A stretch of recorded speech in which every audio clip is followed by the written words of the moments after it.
Hi, and welcome back to the Magic of Giving. We're learning all about Goodwill Industries, and in this segment we'll find out about the programs and services they provide the Central Florida community.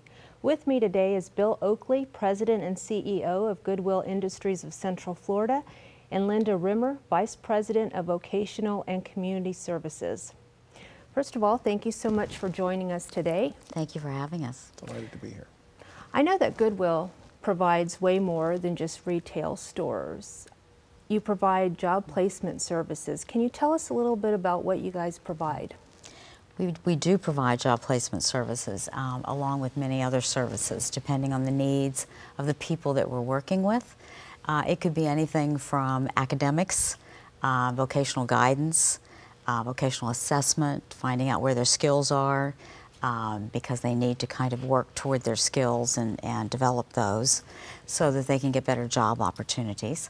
And just teaching even people with developmental disabilities, for instance, who have never worked before. And now they're coming out of the school system and learning to work. Some of the soft skills that they need to know in order to be successful in the workplace.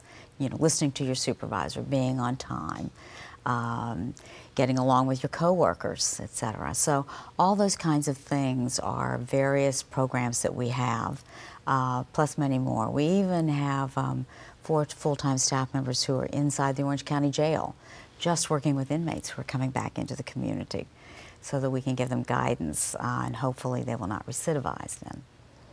So let's talk about the Central Florida community. Why do you think job training is so important in our community? Right now we have a lot of part-time hospitality jobs that are considered low skills. There are also some very high skilled hospitality jobs, but a lot of the people that are in Central Florida are kind of pegged into those lower jobs that are part-time and they get no benefits and they're not able to sustain themselves and certainly not themselves and a family on those wages. So part of what we've got to do, and not just Goodwill Industries in Central Florida, but the entire community, has to start looking at how we can lift those people up to the next level.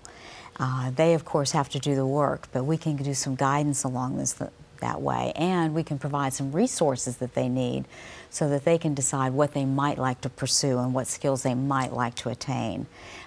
So that they can get into a job that has a higher wage to it, whether that's still in the hospitality industry or whether it's in another industry, but something that gives them a higher wage to take care of their families and themselves with. Youth programs, you have youth programs. How do you prepare our youth for the workforce? I mean, what are some of the programs you have? We actually have 4 programs that deal with youth. One called Project Compass, which is actually for students who are no longer in their home schools, usually for behavioral reasons. And so they are no longer in the regular track, they're in what's called alternative education in Orange County. And so we started off with 1 classroom of them about 16 years ago, and we now have 3 classrooms of them and are probably looking at a 4th classroom in the near future. And we're taking students from 14 to 18 years of age, no longer in those home schools, who need to change their behaviors in order to get back into that home school, or back into the school of where they live. In the meantime, we have instructors from Orange County Public Schools, teachers who really are very interested in them, who work with alternative education students, and any of the tests or courses that they take while they're in our program count toward their GPA and their credits for graduation back in their home school. So many of them can go back then and still be on track for graduation. Our program has morphed over the years, though. 16 years, a lot of things can happen. And what we have discovered in the last, probably 6, 7 years, is a lot of the students want to stay where they are. They want to stay in Project Compass because they get used to the instructors, they make friends among themselves, they feel comfortable.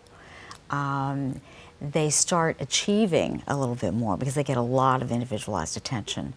And so many of them now are staying beyond just when they could get back into their neighborhood school. They're staying with us and graduating taking all the same tests as any other senior in Orange County Public Schools.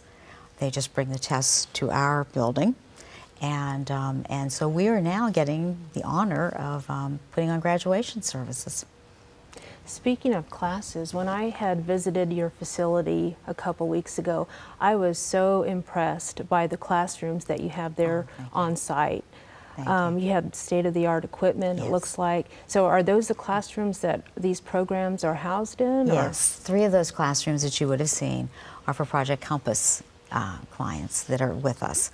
And across the hall from those classrooms is a double classroom.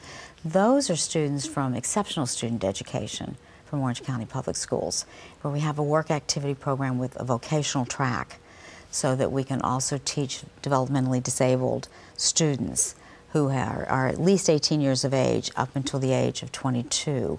They can still stay in the school system in exceptional student education. So we're getting them ready with the soft skills track and learning to work and producing things and getting them used to the things that they're going to need to know wherever they work in the community. Okay, so aside from classroom training, do you offer OJT, on-the-job training? We do offer that for some of the youth, and we offer it for a lot of people with severe disabilities who are referred to us by the Division of Vocational Rehabilitation from the state of Florida. And so they're learning perhaps to run a forklift, perhaps how to run a cash register somewhere. Things that they can take outside of our world and still find a job with it. We're also doing some certifications and things, especially for the students. Even things like safe food handling. Sounds fairly simplistic, but try getting a job in a restaurant without having some background in it. So we're now able to help them get certifications and things like that. We also have mentoring programs for youth, and it's called Good Guides, and it's a federal grant, but we're able to train mentors to pick up students who are, be with students who really need kind of that adult influence in their life. Okay. Lastly, before we close this segment, I wanted to talk to you, or you talk to us a little bit more about your Made in America initiative. Can you talk about that a little bit? Well, we certainly can. We learned through ABC News about 3 years ago that if we could increase the proportion of American-made products in American construction, for every 5% increase in American-made products across the construction activity, we could increase 220,000 jobs for Americans. Well, because Goodwill is about building lives that work, and because we learned of this idea in partnership with the Williams Company, who does most of our construction projects, we thought it vital for Goodwill to set the pace. And so we adopted a Made in America strategy, and now we have 3 Made in America stores where 98 to 99% of all of the products introduced were created in this country, and we vet each product that comes in to make sure that we're doing that as part of our quality assurance check when that store is being constructed. And so as a consequence, we have been able to set the pace, and when we do renovations, we're also selecting products made in America so that we can create more opportunities for people who need the most. So we think that that's very important for us to do. And it also fits hand in glove with a corporate commitment to sustainability. So we have recently created our first solar array on our store at Waterford Lakes, and we're generating about 80% of our power through solar energy now in that store, and we're looking for opportunities to increase our participation in solar as well as doing many other things that represent sustainable construction so that we can be a responsible corporate citizen. That's great. Moving forward with environmental initiatives. Yes. That's fabulous. Well, thank you both for joining us in this segment. Thank you. Very good. We're going to take a short break, and when we return, we'll find out how the community can help you reach your goals. We'll be back in a minute with more about Goodwill Industries of Central Florida. Thank you guys so much.